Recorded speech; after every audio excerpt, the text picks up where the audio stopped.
Hi అండి.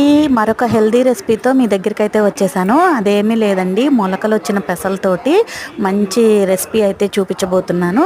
ఇదిగోండి, పెసల్ని నేను 1 డే ముందే నానపెట్టేసి ఇలా కట్టేశాను అనమాట మూట. రాత్రి ఇలా మొలకలు వచ్చేసినాయి అనమాట. చూసారా, పువ్వుల్లా ఎంత బాగా వచ్చిందో.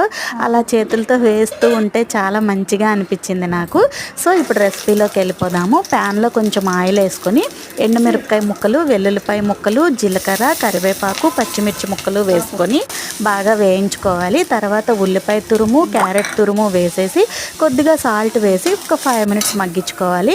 ఆ తర్వాత మొలకలు వచ్చిన పెసలను కూడా వేసేసుకొని మూత పెట్టేసి మగ్గించుకోవాలి. అవి మగ్గిన తర్వాత అందులో ఉప్పు, కారం, కొంచెం చాట్ మసాలా, నిమ్మరసం వేసి బాగా మిక్స్ చేసేసుకొని సర్వ్ చేసేసుకోవడమే. పిల్లలకు కానివ్వండి, పెద్దలకు కానివ్వండి, చాలా బాగుంటుంది. వీడియో నచ్చిందా? లైక్ చేయండి, సబ్స్క్రైబ్ చేసుకోండి.